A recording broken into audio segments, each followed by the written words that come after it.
Any word, Ron? All right, looks like the numbers have leveled out, so I'm going to go ahead and open up this meeting.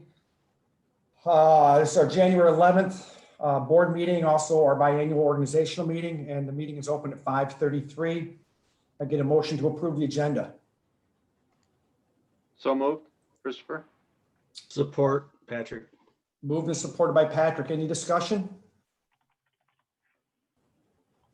All those in favor? Aye. Aye. Aye.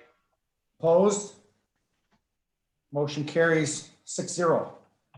Special reports and recognition. Ron. Good evening. I'd like to just take a moment to recognize all of our board members. Hopefully you know by now that January is School Board Recognition Month. And for many, many years, the Michigan Association of School Boards, along with the governor and other state organizations, have been recognizing board members for their hard work and dedication to students and employees and teachers and staff for many, many years. And so I just want to take this moment to thank you all for your dedication, your time, your commitment to our kids, commitment to our staff, and commitment to our community. And I know at times it's a very thankless job.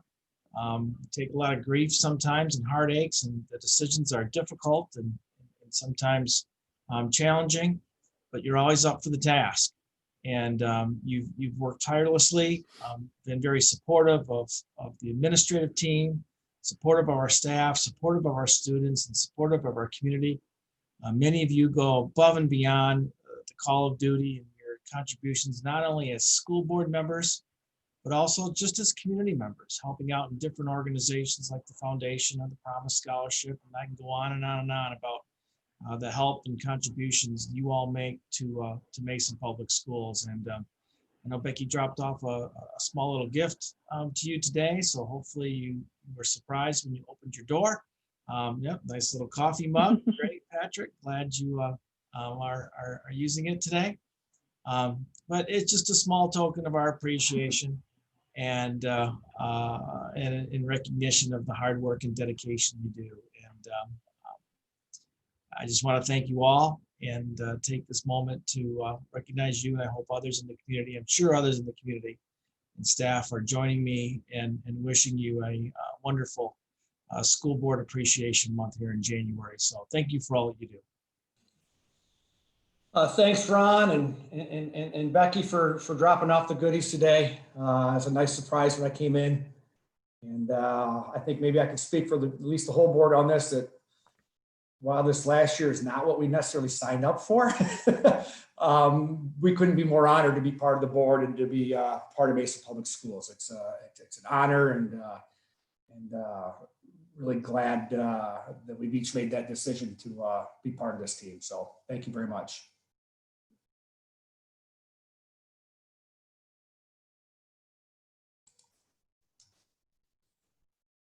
Moving on, we have public requests and comments.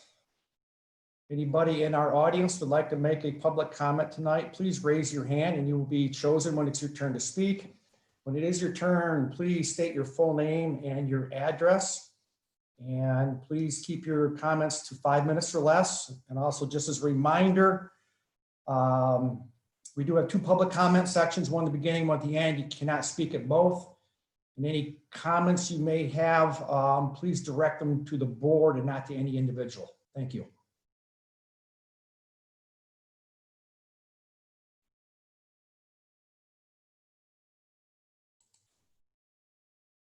See at least one hand up, Lane. I'm sorry, I wasn't sure if that was an invitation. Laura? Good evening. My name is Laura Lang, 3547 Fernwood Lane, Mason. Happy School Board Appreciation Month to all of you. Thank you for all your dedication and your hard work.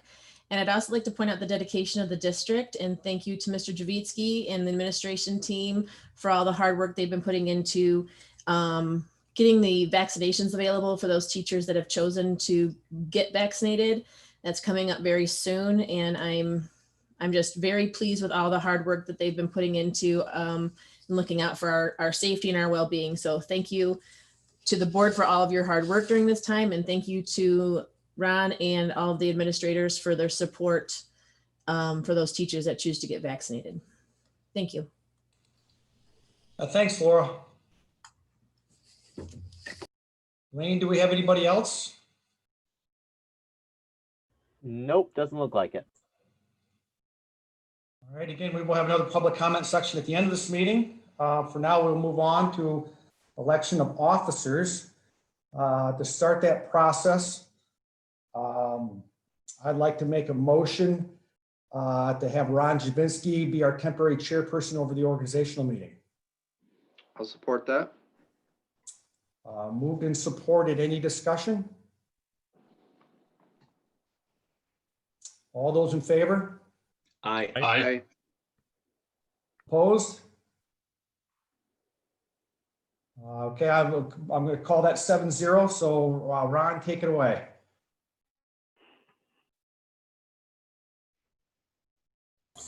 Okay, well, my job here will be short and brief, but I do want to, first of all, as temporary chairman, open up nominations for the Mason Public Schools Board of Education President. Are there any nominations? I'd like to nominate Kurt to continue in his role as president of the board. And Kurt, do you accept that nomination? I do. Thank you. Are there any other nominations for board president?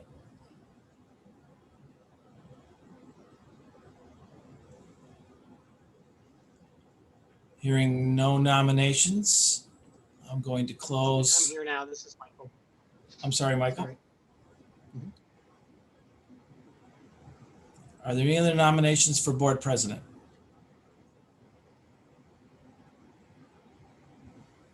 Okay, hearing no nominations, I'm going to close the nominations for board president. Mr. Creamer is the only board member who's been nominated, and he's accepted that nomination. So by acclamation, I'm going to appoint our Kurt Creamer as board president, Mason Board of Education, for this next term. So Kurt, you are now, I'm turning over the gavel to you now. Great. Thank you, everyone. I would like now to open the floor for nominations for vice president. Any nominations from the floor? I'd like to nominate Christopher Mumby. I'll support. We actually, just as a point of order, we actually do not need support on nominations. I still support it, but okay, thank you. Christopher, you acknowledge that you have been nominated? Accept. All right. Do we have other nominations from the floor for vice president?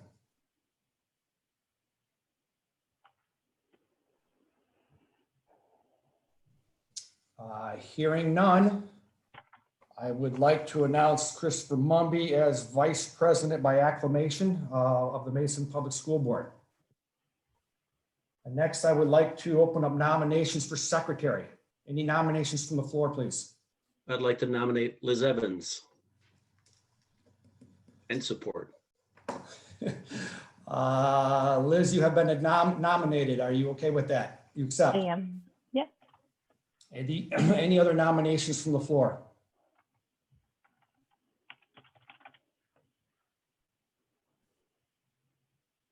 Hearing none, I will close the nomination process and announce Liz Evans as our secretary by acclamation. I'd like to open up the floor for nominations for treasurer. I'd like to nominate Ralph Beebe to continue in his role as treasurer if he's willing. Mr. Beebe, you've been nominated. Do you accept? Yes, sir. Any other nominations from the floor for treasurer?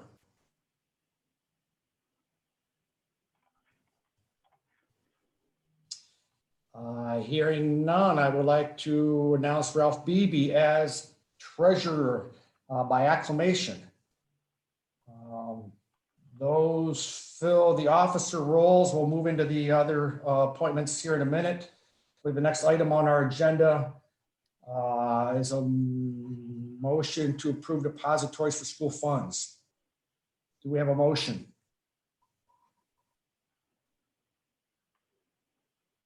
I can do that. I'd like to make a motion to approve the depositories for school funds as presented. I will support. Moved and supported by Patrick. Any discussion? All those in favor? Aye. Aye. Opposed? Motion carries 7-0. Next item is the checking signature authorizations. Can I get a motion, please? I can I'd make like to that make- motion. Go Go for it. ahead. Nope. I'll make a motion to approve the check signature authorizations, and I hope Mr. Beebe will support. Support. There we go. Moved and supported. Any further discussion? All those in favor? Aye. Aye. Opposed? Motion carries 7-0. Posting of meeting notices. Can we get a motion?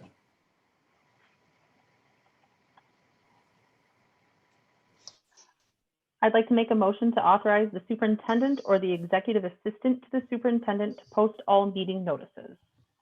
And I will support, unless Ralph wants it. Moved and supported by Patrick. Any discussion?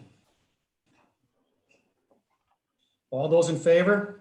Aye. Aye. Aye. Opposed? Motion carries 7-0. Election liaisons. Can I get a motion, please?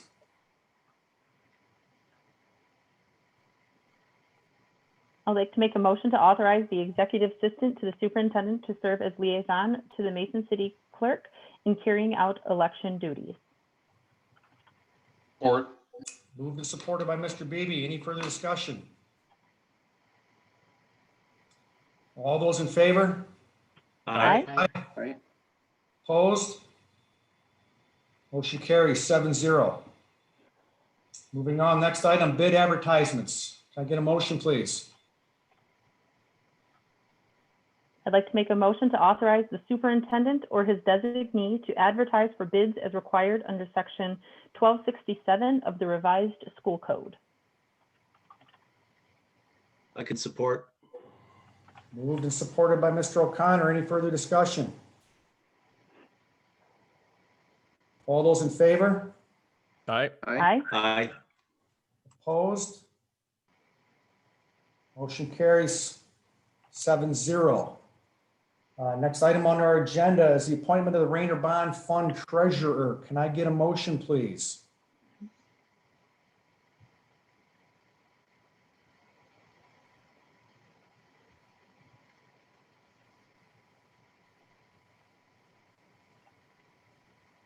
Anybody like to take that one?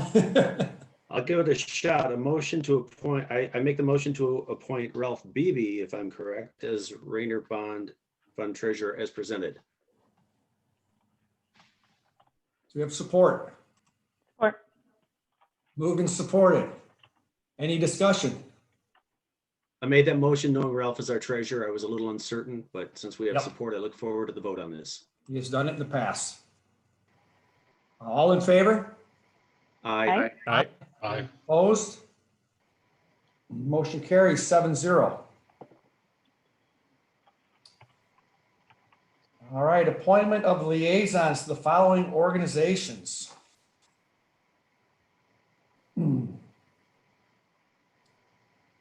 Athletic Council Representative. I'd like to ask Mr. O'Connor to take on that role.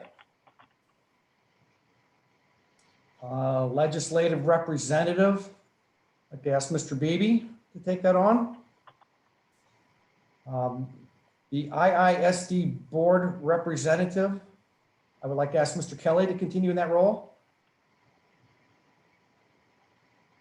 Ingham School Officer Association Representative. Again, I'd like to ask Mr. Kelly to continue in that role. I'm actually going to skip one and go to Michigan Association of School Boards for our delegate. Again, I'd like to ask Mr. O'Connor to continue that role. Teacher Administration Board Labor Management Representatives. I've been in that role before. I'd like to continue in that role unless somebody'd like to take it over, but.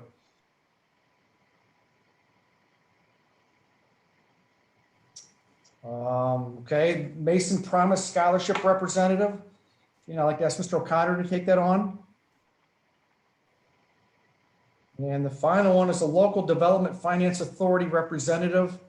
Again, I've done that since I was on the board, but if anybody would like it, they can have it. I don't think we've met in 2 years. So there's not much to it, but raise your hand if you want it. Otherwise, I'll keep that position. All right, everybody was good with that. Now, the one I did not fill was the Mason Public School Foundation Representative. It's a little bit more of a time, time commitment. So I guess at this point, I'd like to ask, would anybody be willing to take that on? Anybody like to be part of the foundation meetings? Kurt, I'll say I am willing to take it on. I don't necessarily know that I'm the most capable person to represent us in that role, but at the same time, there's a lot of people doing a lot of things here, and I don't want to be shirking my part of the responsibility to the group. So I'll do the best I can, unless there's somebody who's gung-ho excited about it. Yeah. Offer accepted. Again, and just so you know, my understanding of our board's role on their board is simply a point of communication, not really as much for input or direction from our board to them. So it's kind of a quiet role, but nonetheless, I do have meetings. So I believe that fills out all of the organization liaisons. Committees. Probably just a few changes from before. I will start with Community and Staff Relations Committee. I'd like to keep the same people on there: Christopher Mumby, Michael Kelly, and Patrick O'Connor, all on that committee. I would actually like to ask Patrick if he'd consider chairing that committee. I would, and thank you for the opportunity. Okay, so that will be that committee. Policy and Curriculum Committee, Liz Evans to continue chairing that. Michael Kelly remains on that committee, and Steve Duane will join that committee. Capital Improvement Committee, I'm asking Christopher Mumby to continue to chair that committee, joined by Liz Evans and Steve Duane. And the Finance and Property Committee will continue to be chaired by Ralph Beebe. Will include myself. And Patrick, I'm going to beg. I'm sorry, what did you say? I would love to have you join Finance, Patrick. I would be honored to join Finance.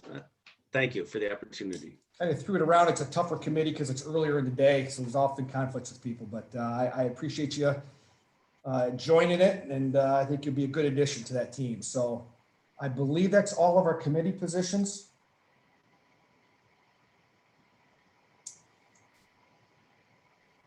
Can we get a motion to approve our meeting dates and committee meeting dates? Before we do that, President Creamer, we do want to identify the starting time of the committees. And now that there's been a little bit of shuffling, let's just make sure we get the time right so that all of our committee members are available. Okay, let's start with Community and Staff Relations. Mr. O'Connor, what would your proposed starting time of that meeting be? Well, I would actually like to poll the members of that committee and look at possibly different evenings and also talk to staff. So I hesitate to commit. I don't know if we need a motion locking into the committee meetings, but I would like to talk to our folks and get some feedback from Michael and Christopher before committing. Now, we could commit for tonight and then make a motion later or change it somehow later, but I'd just like to have that opportunity if that's possible. Why don't we go ahead and get it on something on the calendar now, and then we can always go back and make a motion to change those times. You can bring that up in your minute report. Well, I would say 6 PM has been the time we've met previously, so I'd stay with that until we have a chance to discuss it. Thank you. That works for the other committee members, 6 o'clock? That'll be fine. Okay, let's fill that in and let us know if it changes coming out of your first committee meeting. Thank you. Ms. Evans, policy and curriculum. We've been meeting at 5. I know that works in my schedule. I'm in a non-COVID time. I'm out of work at 4 o'clock downtown. So it gives me a little bit of time to get home and get everything situated before I head into the city of Mason. I can be flexible. Mr. Dwayne, Mr. Kelly, is there a time that's better? Do we need to adjust that? 5 will be a little tricky once we're not Zoom anymore. 5:30 is probably more realistic in that scenario. I'm fine with 5:30. Mr. Kelly, would 5:30 work for you? That would be fine with me as well. And we meet the 4th Monday. And that's still fine? Yeah? All right. So 5:30 it is. Let's put those down for 5:30. Mr. Beebe, financing and property. We typically meet the first Monday at 4 o'clock. Does that work, Patrick? Yes. And Cheryl and Ron, 4 o'clock works for you to let you get home, or It's 4 fine. o'clock it is? All right, 4 o'clock on the first Monday of the month. Mr. Mumby, Capital Improvement Committee. I think we can keep it at 6 o'clock for Thursday, if that works for our new member and our existing member. So Steve and Liz, does that work? Yes. Okay, then we'll keep it with the same schedule we're used to. All right, perfect. So we've got time set at least to start out. Again, if after your first meeting, you think there's a better time that works for everybody, just bring that back to the February board meeting. We can always make adjustments. So Liz, refresh my memory. Have we had a motion yet or no? Nope. Okay, so now we'll be looking for a motion to approve both our committee meeting dates and start times, and as well as the Board of Education meetings. I'd like to make a motion to approve the Board of Education meeting dates as presented in report number 14. Support? Moved and supported. Any further discussion? All those in favor? Aye. Aye. Aye. Opposed? Motion carries 7-0. We got our dates and times. Next item on the agenda is appointment of school liaisons. Just a couple minor changes here, unless there's opposition to this, but I'm asking Mr. O'Connor to become the liaison of Aladdin Elementary. Asking Ms. Evans to remain liaison to both Harvey and North Aurelius. Mr. Dwayne, liaison to Seal Elementary. Mr. Kelly, liaison to the middle school. And Mr. Mumby, liaison to the high school. That work for everybody? Yes. All right, that gets us through the organizational part of our meeting. Moving on, any report for curriculum and instruction tonight? No report tonight. Communications, we have received, a group of communications kind of on the typical line this last month. Again, about school reopening, or not reopening, both sides, I guess. And also, everybody saw we had some communications concerning some of the events that happened earlier last week at the Capitol and how we handled them. So those were the communications, unless anybody has anything to add. Old business, I see none. Can I get a motion to approve the consent agenda, please? I'd like to make a motion to approve the consent agenda, including approval of minutes of the December 14th, 2020 regular meeting, January 4th, 2021 special meeting, personnel report number 15, merit pay proposals for teachers and administrators, financial report number 16, including payment of general fund bills in the amount of $1,017,563.65, food service fund bills in the amount of $50,247.56, student activity fund bills in the amount of $18,141.98, and capital project fund bills in the amount of $637,541.31. I will support. Moved and supported. Any discussion? All those in favor? Aye. Aye. Aye. Opposed? Motion carries 7-0. Moving on to committee and superintendent reports. Finance and property, Mr. Beebe.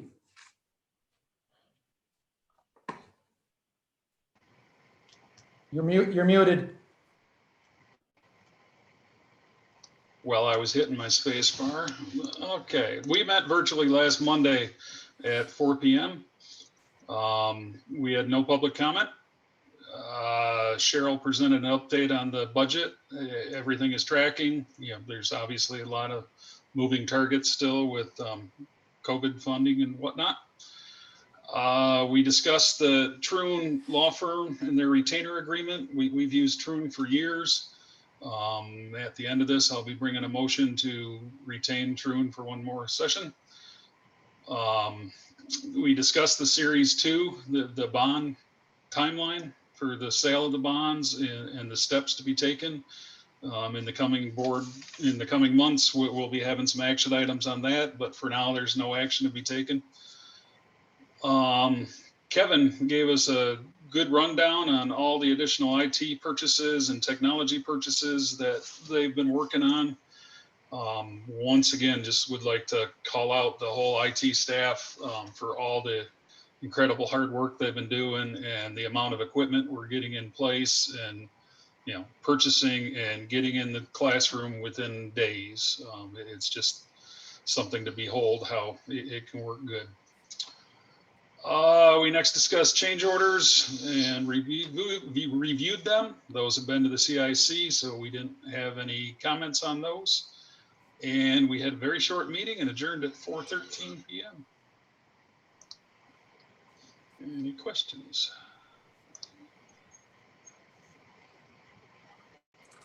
If not, I'd like to make a motion to approve the retainer agreement with Troon Law Firm PC as presented. I'll support. Moved and supported. Any discussion? Just quick discussion, Mr. Creamer, my wife has done business with, our family has done business with Troon as a supplier, so I think I need to abstain on this vote. I just wanted to make sure I mentioned that ahead of the vote. Okay. Thank you. Accepted. Any further discussion? All those in favor? Aye. Aye. Opposed? Abstained. I abstain. Thank you. Motion carries 6-0 with one abstention. And our next meeting will be February 1st at 4 p.m.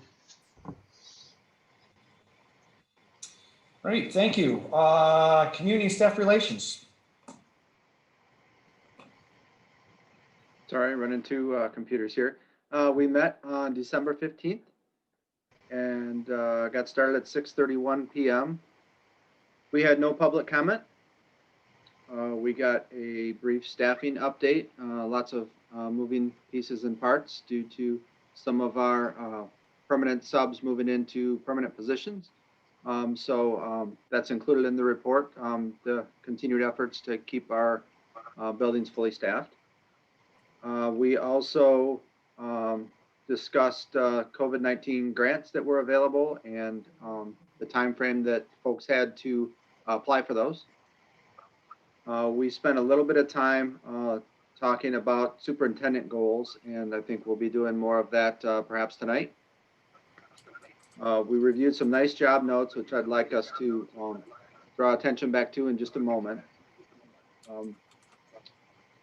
We reviewed teachers and administrators merit proposals, which I believe we've approved tonight in our consent agenda, and had a communications update, had an update on the diversity committee activities and there's a lot going on in that area with Dr. Tishner, and there's additional professional development coming in February, and there's also some book studies and some other things coming as soon as people can take a breath from everything else that's going on. Those are going to resume. I still have my book on my dresser here that I have to dig farther into. I'm not too many chapters in yet, but that book study is coming up.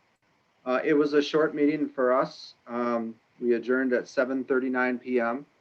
I guess I'd like to see if there are any questions first, and then if not, I'd like to have board members maybe share out one or two nice job notes that maybe caught your eye with the folks that are on the call here and in the meeting.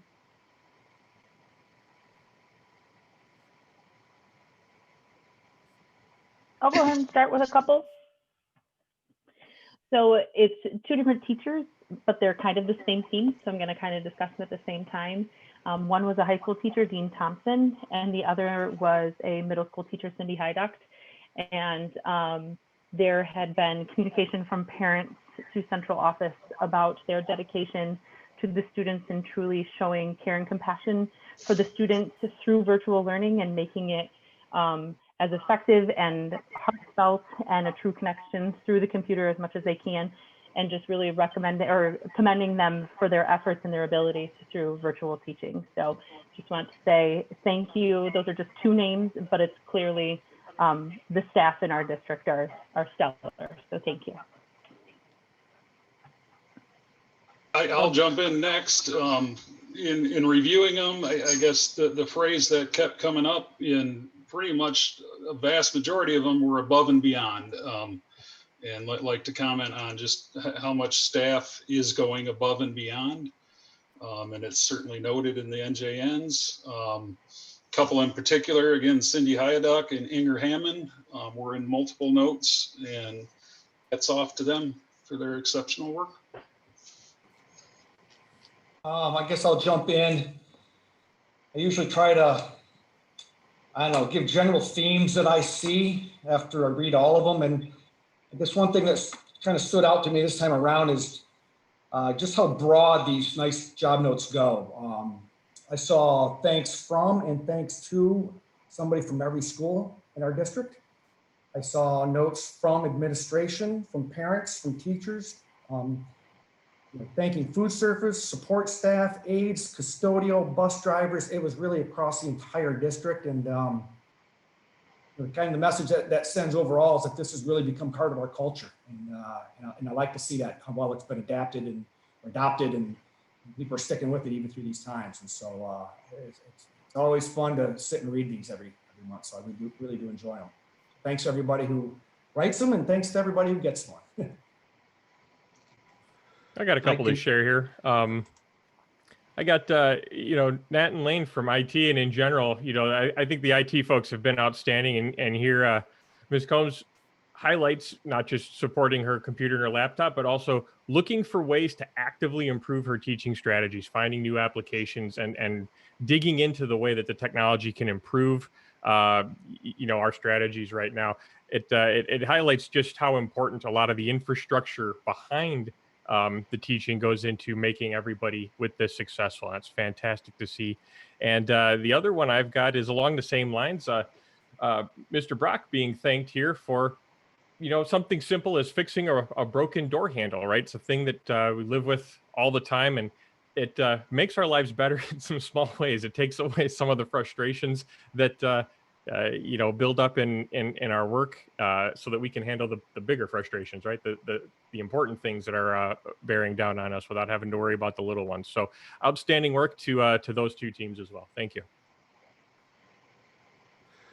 I can jump in next. The theme to the ones I've been reading, they're coming from Principal Kevin over at Steel Street, and there's this theme that permeates this opportunity to work, working outside of the hours, school hours, working extra hard, giving that extra effort. So if there was kind of like a one word that I put to this, and that would be the heart that these teachers have and our staff has, really putting their heart into this, particularly at this crazy, terrible time. That's the most refreshing thing, the thing that permeates through all of this. Dr. Jan Allman also got a call out If you don't know Dr. Allman, and I know we all do, as far as this board, what a superstar and what a burst of energy she gives to all of us. And I've seen that through this pandemic. So that's worth noting as well. So good work to everybody. Keep up the good work. And thank you for giving the extra effort. And at Steel Street, picking up on some of the themes that Mr. Dwayne mentioned and others, there were a number of nice job notes pointing out some of the leadership among the staff. I think it's worth noting that the staff works very well together in helping one another in their learning, distance learning, planning, and instruction. And there were a number of nice job notes from the principal at Steele, showing appreciation for that leadership from the staff. I also want to take the opportunity to offer my own nice job note to all of our families in the community. In all of this, obviously, we're in this together, and I think that the families, we've all stepped up pretty significantly, and I think there is some light on the horizon here, and I just wanted to point that out. The hard work that our families and our community has put into this does not go unnoticed as well. I'll just bring up one. Patrick took everyone in the group that I was going to report on, so I'll pick a different group. That's typical Patrick. So those that don't know him, that's, you got to get in before he does, otherwise you can't talk at all. So I'll take this one. It's thanking Laurel Ritter for doing a great job with finance-related tasks. The finance team appreciates all of her hard work, and that's coming from Alexis. So this is not just teachers, it's not just support staff, it's administration, it's all levels of all folks that have anything to do with Mason Public Schools, including a lot of volunteers. And it's really great to keep hearing that these sometimes little, sometimes huge things that folks are doing to help each other are very much appreciated. And we'll continue to try to call these out. I'm pretty confident that Mr. O'Connor will ask folks to continue this as he takes over chairing the Community and Staff Relations Committee. But it's always great to read these. And I think unless there are questions about the committee, Mr. O'Connor, you can say when the next meeting is, since it'll be your meeting. I don't have the window open. Somebody help me. I think it's the 28th as it's currently scheduled. Let the minutes reflect that Mr. O'Connor said it's coming up. That's probably not official enough. Sorry, folks. Okay, we'll trust Mr. Mumby the 28th. I just don't have the right window open on my iPad. Sorry. The committee staff is on the 18th. I knew that. That's what I meant to say. Mr. Mumby. That's what I meant to say. On the February 18th, 6 p.m. for Community and Staff Relations. January. January. Yeah, be there, be square. All right, I'll be there, Mr. O'Connor, and I'll turn this over to whoever's next on the agenda here. I think it's Liz. Yeah, we've got policy and curriculum. All right, we had a relatively short agenda. We met on December 15th. There was no public comment. We did have a couple of gifts and bequests to discuss. The North Relius PTO gives gifts to the teachers financially to be able to help the classroom for anything that they may need that's above and beyond what is school provided or curriculum provided. And so when it gets to the $2,500 mark that they share, that they are giving, it has to come to us. And so very thankful to the North Relius PTO for all their efforts in fundraising and being able to support all the teachers and staff that they do at the building with this gift. So that is here to be recognized, as well as a couple months ago, we had heard that the Arts Initiative of Mason was doing a sculpture.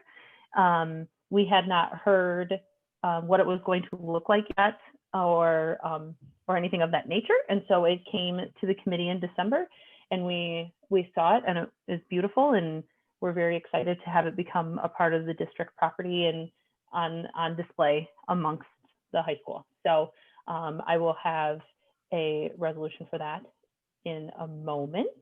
And then we heard an update on the diversity committee. We also got an update on the technology equipment purchase, as have a couple of other committees. We talked about remote instruction essentials and technology coaching as to how to be able to, how the school district is helping the teachers be able to use everything that they can for remote instruction through this time. And if there's any issues, that there's the proper support for those staff. We adjourned at 5:40, so a relatively short little meeting. And our next meeting, I believe, is on the 25th, which is the Monday after. Yes, sir.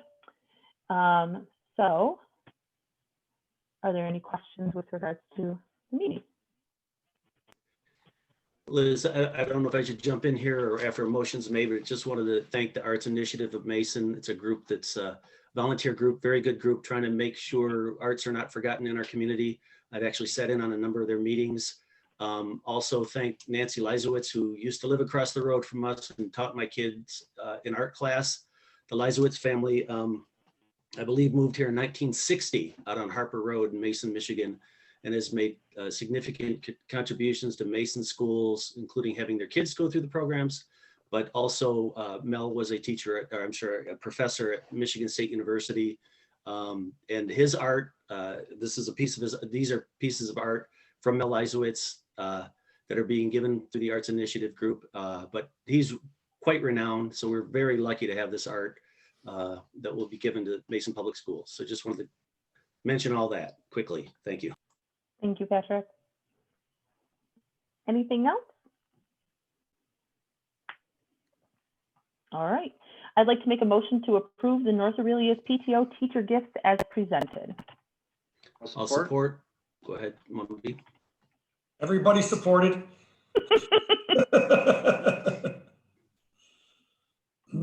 Again, I'll echo what Patrick said. Thanks to the Art Institute of Mason and Lazirowitz. Is that how you pronounce it, Patrick? This motion is the PTO. We're not This to is the art North, one yet. yeah. Wrong motion, Kurt. Oh, I'm sorry. But This is keep North that Aurelius first. PTO. Got it. Okay. We'll get there. Any further discussion?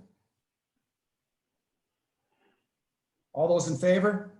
Aye. Aye. Aye. Aye. Opposed? Motion carries 7-0.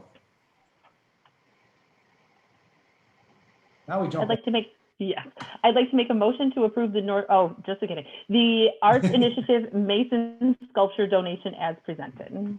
I will support. Moved and supported. Again, thanks to everybody involved for adding the artwork to our schools. It is much appreciated. All those in favor? Aye. Aye. Aye. Opposed? Motion carries 7-0. Anything else? That's it. All right, moving along, Capital Improvement Committee. Okay, we met on December 17th. It was a virtual meeting. One of these days, I'll stop saying that. We had no public comment. We got an update on construction that the final items were being wrapped up at Allerton and North Aurelius, which is great. We discussed the bid opening that was coming up at that point and has since happened for Steel Street School. And we discussed the timeline for the bond sale. I believe this month in January, the Series 1 budget will be reconciled, and probably we'll be discussing that either Finance and Property or Capital Improvement Committee or both, but that was slated to happen this month. We looked at change orders as we normally do. Had some communications, including discussion of a sign for the Steel Street site. And we adjourned at 6:13. That was a 13-minute Capital Improvement Committee meeting. I think that's maybe the fastest we've ever had. So no motions from that, but I'll see if there's any questions about what we discussed. Do we want to, maybe Ron, give a brief update just about the bid opening? Yes, I can do that. Pleased to report that we had great participation in the bid opening and on December 23rd. I think that hitting it before the holiday was certainly a good decision, and Crispin did a good job in More Prosper in cultivating bidder and participation interest. Matter of fact, I was here, and it was one bid after another being dropped off at the front door of City Hall. And so the bid participation resulted in, good pricing. That's how we benefit from that. And so right now, the Crispin and More Prosper team are interviewing all the bidders, the lowest bidder, and then making sure the bids are compliant, making sure they meet all the requirements of what we're asking them to do, and all those, making sure the T's are crossed and the I's are dotted. So we're working through that now. They do plan to put, they'll have something in place for the CIC meeting in January here, which I believe is the 29th. I think that's the 28th. That's when I had the date wrong for the capital improvement. It should be the 28th. 28. So things are moving really on. We actually met today, talk about the asbestos process, and that would actually be in the spring of 2022, right? When we look at having the new addition there, and then we're looking to move to demo the old part, making sure we meet all the requirements of any asbestos abatement. So it's getting close. I mean, we're not far away from a shovel in the ground and a groundbreaking at Steel sometime in May. So certainly exciting, and we're looking forward to getting that project off and running. Yeah, I actually sat through that bid opening, and it was impressive how many bids we got. I bet we had double what we've had prior. So congratulations to everybody involved in that process and all the companies that bid on it. We do appreciate it. It looks like if the low bidders all hold, we'll be under budget. I don't expect they all hold, but still there's at least some wiggle room there, which was great. Great way to start out this process. A very, very exciting day opening those bids. And thanks to everybody. That's all I have related to Capital Improvement Committee. All right, moving on. Superintendent's report. I do have in front of you tonight a draft version of the superintendent goals for this school year. We've talked about it in the Community and Staff Relations Committee meeting in November, and briefly, actually in November and December, and kicked around the goals. The goals are kind of something we work collaboratively on. Typically, we would have talked about the goals a little earlier in the school year, but given the times in the fall, we postponed that conversation. Now, one thing I did attach is the superintendent evaluation framework and the summative rubric, just as a guide, because I know that a few of the committee members thought that may be useful as they look at the goals. But and I can touch on them briefly. They are pretty comprehensive. Matter of fact, there's I think 2 more goals than what I've had in years past, and they are different than what we've typically had, because this school year is very, very different. And so you can see some different. I got a little bit of narrative there about the mission and vision, and certainly making sure we're staying focused on providing quality instruction regarding what mode of operation that we're in. And I think we've certainly demonstrated our ability to provide good quality distance learning and throughout the months this school year. The values, beliefs, principles, and diversity. I think that's very, very important, given the fact that people are all over the spectrum here on the topics that we have that we're dealing with from different viewpoints towards health, different viewpoints towards safety, different viewpoints towards social distancing. I mean, you can go on and on and on, and just the varying needs of the people in the district. Some require certain assistance and certain mitigation, and others not so much. And so we've been challenged as an administrative team to make sure we're taking all these factors and components into play, and being sensitive to the nature of people's beliefs and what they bring to the table. And hopefully the end result will be that stronger together, making sure that everyone's respected. They may not agree with decisions that we make, but at least they feel included and that they're part of the process. Moving into systems a little bit, just to touch on that, the technology, that's been a huge endeavor, as was mentioned from the Finance and Property Committee. I do want to say that, of course, we wouldn't have known that there was a pandemic 2 or 3 years in our future, but passage of the bond proposal really put us in a position where that we could comfortably handle the technology challenges that all districts are facing right now with remote instruction, and so. But we got a great staff, good people looking forward ahead, and so that's been a challenge. The next one, laws, policies, and regulations. Obviously, they just keep coming. They're not stopping. And matter of fact, we just got some recent guidance from the governor just recently about reopening schools. They're not that different. The most recent stuff is not that different, but what goes into the requirements to make sure we're meeting all the guidelines is quite extensive. I mean, we've got a couple staff members that are dedicated to make sure we're meeting all the Michigan Department of Health and Human Service orders. All of our buildings have to go through all the safety protocols and all those kinds of things to make sure that we're operating safely and efficiently. We were doing that actually, before December and for November, and actually we've got kids back now. We still are doing all those checks and balances and making sure we're meeting all the safety standards. The next to last one is the resource allocation and management. As you can imagine, that's been quite a challenge as well, making sure we have the right amount of dollars in the right places and allocating funds to make sure we got the correct supplies and we got people in the right places. And it's not just money.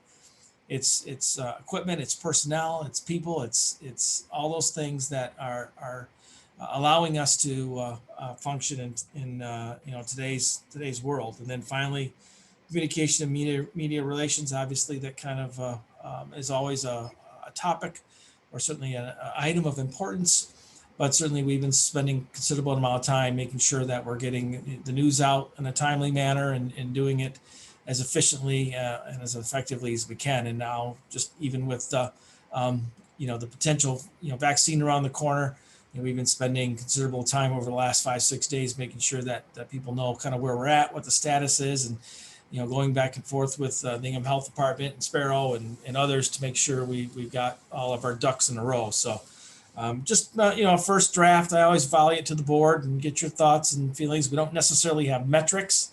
When we go to the evaluation process, the formal evaluation process in the summer, we talk about the goals a little bit, but there's not really any metrics per se that say, you checked this, you met that. We haven't gotten to that level of specificity in years past, and I'm not suggesting that we do that, but just to give you a little idea of what I would see as important areas of focus and goals that our administrative team would have, under my leadership, and then certainly continue to work on them and report out and have that discussion in the summertime. But I wanted to bring it up here today to get your thoughts and ideas as we kind of look at these items. One thing I'm missing on these, and I think these are all great goals, are very important things. I can't disagree with any of the aspirations here. I'm personally not sure reading these. What does success look like on these? What does it look like when these goals are met? Do you have ideas on that? Visions in mind for a year from now, looking back? Yes, we did this, or no, we didn't. Well, and that's kind of where the summative rubric comes into play. All of the goals have a identifier. For example, mission and vision is 2A1. 2B1 is goals, is values, diversity, principles, and I should say values, beliefs, principles, and diversity. Within that section of the summative rubric, there are there's language as to what highly effective would look like, what minimally effective would look like, and what effective would look like. And so that's where I would reference that document to kind of add in, how would we look at or view success? Okay, and that's that third attachment here. Correct. Okay, I see that. Yep.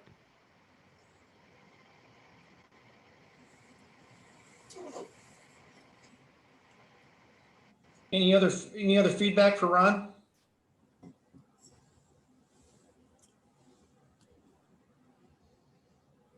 I believe we'll get more. Oh, go I ahead. would just like to add that I appreciate these extra attachments because we didn't see them necessarily at our last meeting, the staff relations meeting. It does help. That was one of my questions, was very similar to Steve's. These broad themes are very tough to measure, but with a little more detail, a little more opportunity to sort of benchmark things, I think it's helpful. So thank you for including that. Any other questions or feedback? I do. I got just a couple quick points. Steve did mention, and I had concerns about the lack of measurable, metrics here, but that's not really, we're working within a framework. I think that is, it's limited to what's within the framework, but I would just want to point out simply that, these superintendent goals are definitely worthy goals. And as we move forward, I think these are things that we can, some of our strategy sessions have been put on hold given all the other priorities in the district. But, there are some things, some broader concepts here that I think can be supported by these, but I don't want to lose, focus too much, for example, on technology itself. That technology doesn't equal distance learning, which doesn't equal access and opportunity necessarily. So there are from an organizational point of view, there's a whole nother level to look at as a board. And I think these we can start with this, when we look at what the role of the superintendent is and the leadership in the district. And I think it'll help us form some broader district-wide strategy goals as well.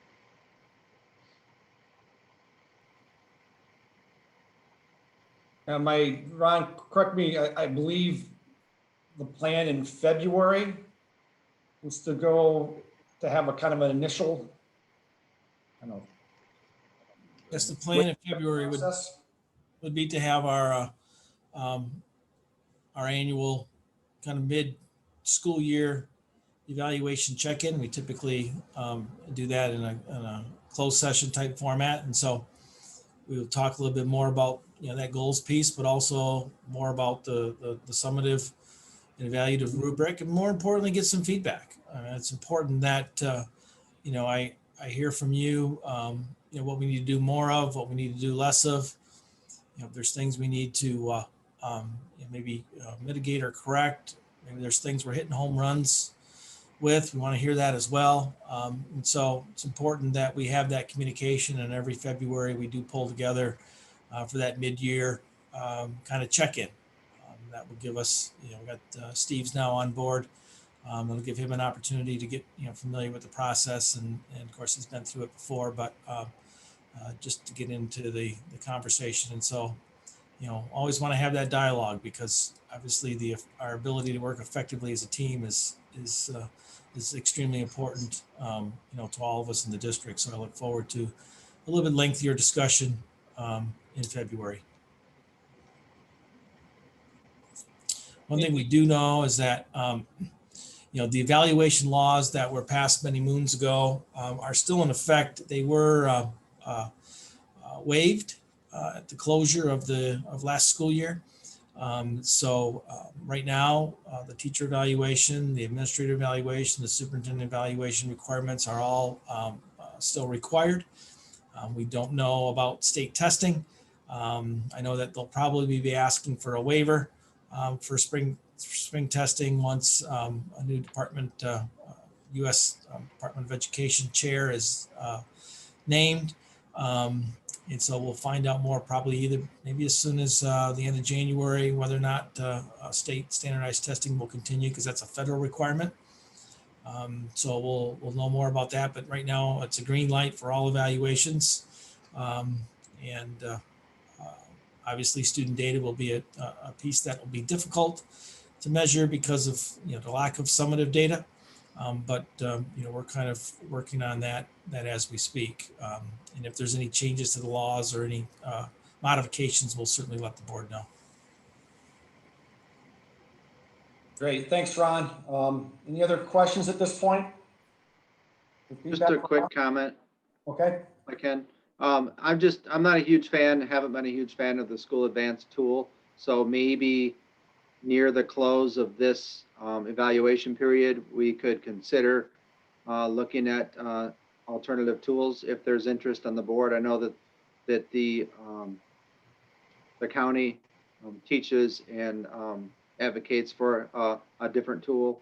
So I wouldn't mind looking at something else, certainly after the close of this evaluation period, if there's support for that. yeah, I'm always in favor of looking at different options.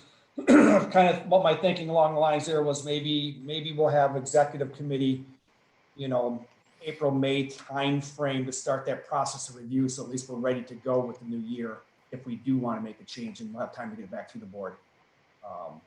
We're kind of thinking of going that direction. If there's other options, let's look at them. If there's something better, let's consider it. So. We had actually started that conversation, but something kind of got in the way. All right, any other questions for Ron? Perfect, and we'll hear a lot more next month. Thank you. Moving on, introduction to other matters by members of the board. Anything else people like to bring up tonight? I just want to touch base and remind the community that the schools are providing food. The phone calls are not going to be going out on Tuesdays and Thursdays as our little gentle reminder. But the food service folks are there waiting, ready to be able to help anyone. It is not an income-based need. It is definitely something that my children get so excited to be able to have school chicken nuggets. So please, middle school, high school, between 4 and 6 on Tuesday and Thursday, you get milk, you get lunch and breakfast items. It's wonderful. It's been a nice little outing that gets me out of the house, and it's been nice to see all the food service staff and how excited they are to be able to give to the community. So please don't forget Tuesdays and Thursdays, middle school, high school, 4 to 6 for food service. Great reminder. There's a little competition there too. It seems like, the middle school ran out last week, and I went to the high school, and they were telling me all the reasons why they were better and why I should start going there first next time. So I think they're all doing a great job, but I'll tell you what, middle school folks, look out. The high school servers are ready to go. And they had like a checklist of all the things that they thought that they were better at. I have had great service at both. So I'm very appreciative of the availability of food in our community. I think it's great. Awesome, thanks. Other matters from the board? Yeah, I guess I got a couple, one question, I guess. And I know it's hot off the press, but with the vaccinations being on the 18th now, I mean, can we stay back in school on the 19th? Or I guess I'm not sure why we're taking the 19th off if we're scheduled on the 18th, but I know that's catching you cold, Ron, because that's new information, but I hope we look at, getting kids back on the 19th. And I guess my next comment is I really think we need to have another special board meeting sooner rather than later, and start putting some dates on the calendar of return to education face-to-face in school. And I would request that we have a special board meeting as soon as possible for that.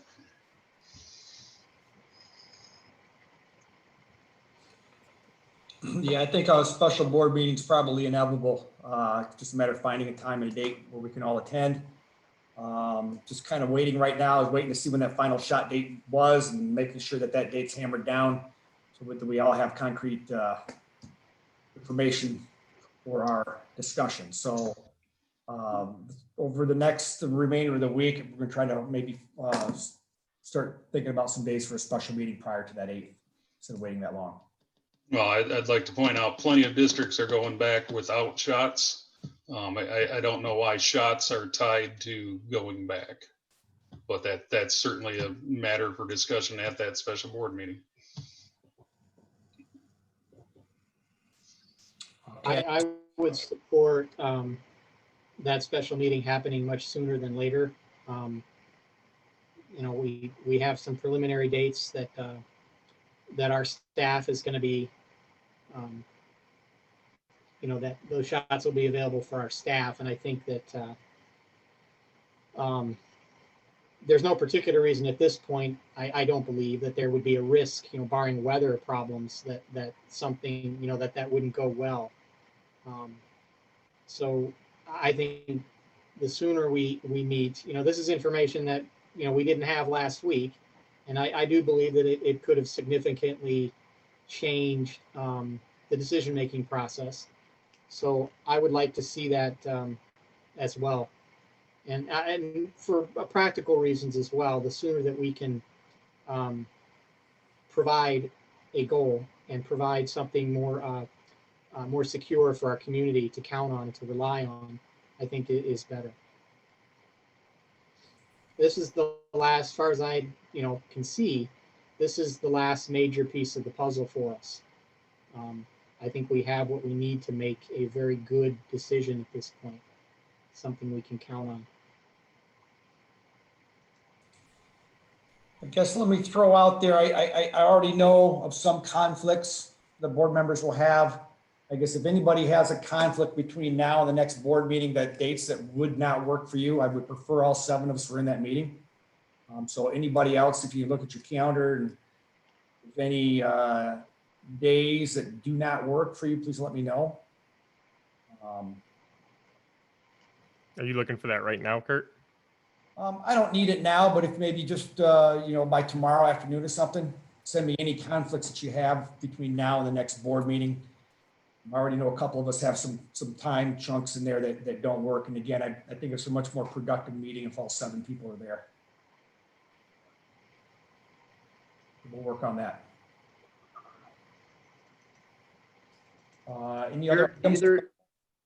Either in this section or in the other items for the superintendent, I'm wondering if Ron can give us a general status of what percentage of our staff have indicated that they intend to take advantage of the vaccination.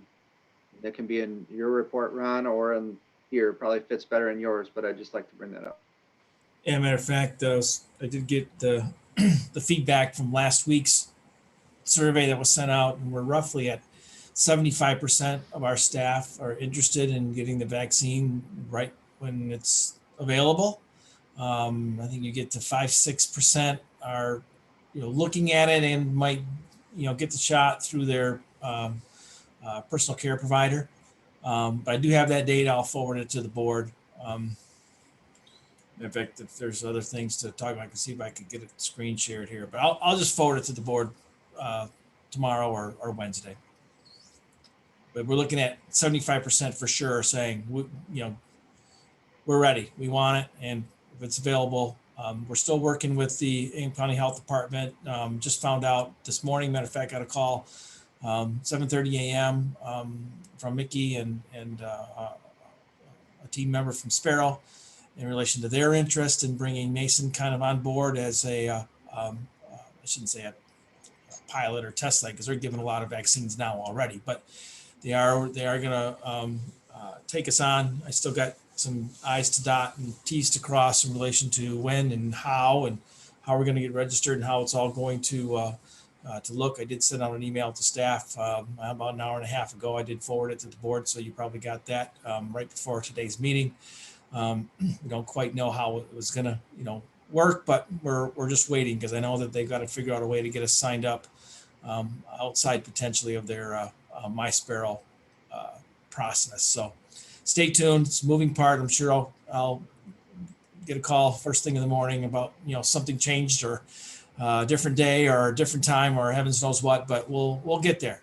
They're working very hard, and I want to, you know, commend, you know, our health personnel here in Ingham County and our health department and all the people in the hospitals and so on that are making this happen for not only us, but a lot of members in the community. And every time I talk, they're very understanding and they want to meet our needs, but also I could just sense that, you know, they're trying to get a lot of people shots in a short period of time.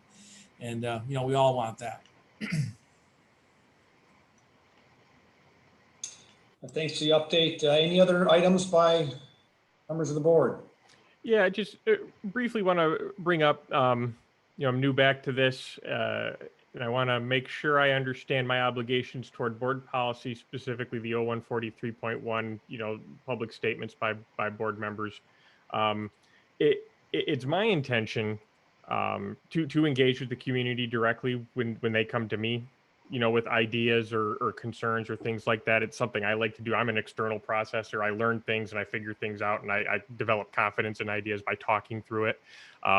And being just a one-way receiving a bunch of information, to me, doesn't satisfy what I think is in the best interest of how I can serve the district. Regarding that, understanding the obligation in that policy there, if in that process of doing so, I make it clear up front each time that this is me responding in my personal capacity, and that the things that I say do not necessarily reflect official board policy or the opinions of the board as a whole, does that cover my obligation to the policy? Personally, Steve, if we're talking Facebook, I'm a little uncomfortable with it. Just because your site is, Steve Mason Public Schools. I just don't. But it's 7 board members. But personally, I think that's, just to have it tagged as Mason Public Schools, I'm uncomfortable with you taking stands. Even though you're looking for information, I get that, but to me, it sounds like you're taking stands on some of those posts, and that's fine personally, but with the tag of Mason Public Schools, I'm a little concerned.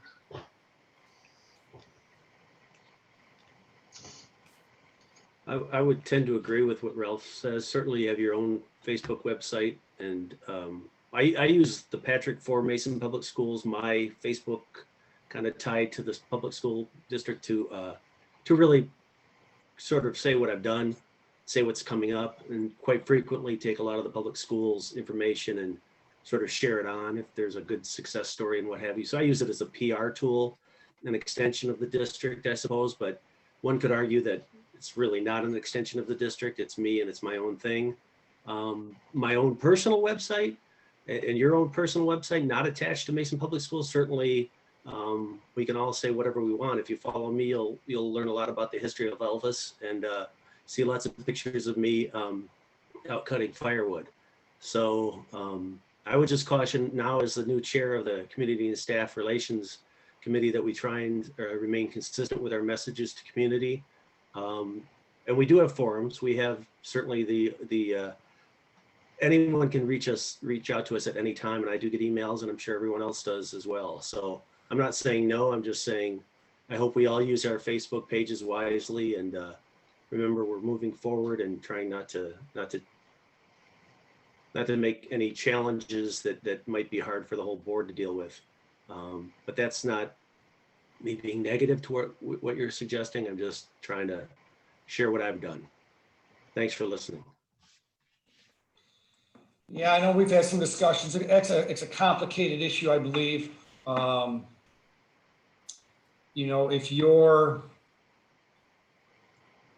guess I would say if your comments, are clearly not coming from the board, in that if your comments or responses are seen by one person's eyes only, I would see that as a person-to-person communication. If it goes out in like a social media format where hundreds of people can see your comments, I think that might cross the line, because you are seen as a public official. You are in the school board, and that can get very confusing on who are you speaking on behalf of. Obviously, any communications we get as a group, I think, have to filter kind of through me and through Ron for responses, because they are directed to the board, not to an individual. It's a fine line. I get it. You like to be able to engage and respond with the community. You just have to be real careful on how you do it, based on board policy. So I guess, I would see communication, one-to-one communication is maybe one, more of a, person-to-person talk. But as soon as it gets to be broadcast to a larger platform, that gets a little tricky. So that's kind of my input on it. Be happy to, get legal opinion on it, I guess, but it's a very sensitive topic. So I don't know if anybody else has any comments on it.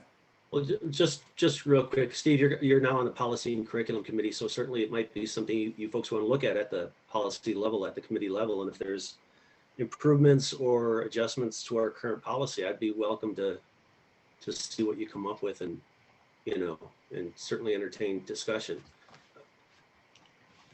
Yeah, I'd like to find a way to do it. I certainly don't want to put the board in an awkward position. I don't want to violate any laws. I don't want to violate open meetings. I don't want to violate our board policies. But I think it's an incredibly positive thing to engage with. The couple of engagements I've had already have been very positive. People being appreciative of going, gosh, it does feel like somebody's listening, on the other end. So there's value to the community. I think there's value to at least myself as a board member in my ability to understand and learn what the ideas are, so that I can be making good decisions up here and not just running with whatever the last idea I personally had was. So I like Patrick's suggestion to take it to policy and dig into it deeper there. I'll chime in and say that I struggled too with wanting to give a response when maybe a question goes to a broader audience or group, like emails we get on a regular basis.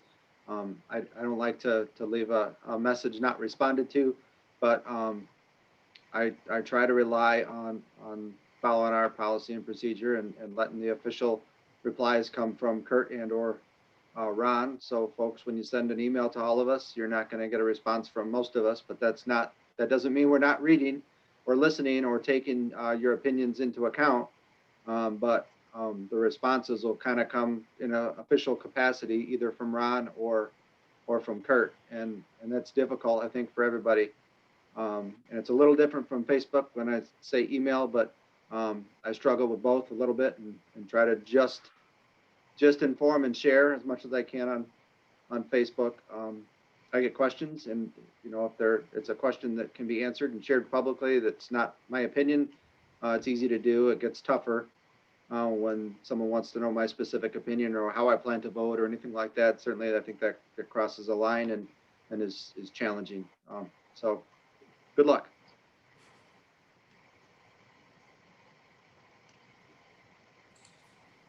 All right, anything else from the board? There were 2 points I forgot to mention. Just a quick segue into Ron's report. I had mentioned this at the last meeting as far as in addition, we focus on dates and return to school, but there are other aspects that I still think need to be addressed regarding or to be reaffirmed in terms of to ensure that we're doing all we can to stay in school once we reopen. And I know that the health department has changed some of its guidelines, and I guess I'm interested to know, if that's something we're looking at doing. Are there some practical things that we might be able to take a look at? And given the window of opportunity we have here before we reopen, the possibility of maybe kind of engaging that reopening committee. Maybe enhance that role a little bit, consider some of the input in a more, I know it's being considered, but what I mean is something that might be a little bit more engaging for them, so that we can maybe identify some of the details in our plan that might help us in response to the changes that we've seen, not only locally, but nationally regarding some of the intervention strategies. Any help that we can get, I think would be welcome to keep us in school. So re-engaging that committee, just an idea, and I wonder if that's something that the administration has thought about. One thing I do want to share, as part of my communication tomorrow, I'll be sharing with you the State of Michigan Guidelines for Operating Schools Safely document that has just been put out by the state. That guidance is intended to update the MI Safe Schools Roadmap, So it kind of now is the most recent guidelines for offering in-person instruction. It's about a 7-page document. It's an easy read. So when I send it out, I would strongly recommend that board members read that carefully. It does talk about contact tracing. It does talk about case mitigation, all those things that are required by the health department. And there's links and so on and so forth. So know that actually we'll be reviewing that as an administrative team or leadership team actually tomorrow. And so I encourage the board to take a close look at that document once you get it in your inboxes tomorrow. Hey, Ron, I appreciate all that. And I just want to sort of jump on what Michael had said with regard to the reimagining or reopening committee. We do have an incredible pool of resource there, including a couple of our own school board members. And I think the last time that was met was December. So if there is opportunity to bring those folks in, if you see that value, I would encourage it as well. It helps me as a school board member to know that I've got more background and understanding. And on that committee, you have a diverse group of people, parents, board members, teachers, some expertise there that would really help me as we keep moving forward here, to reinforce either our decision making or to get us to stop and pause.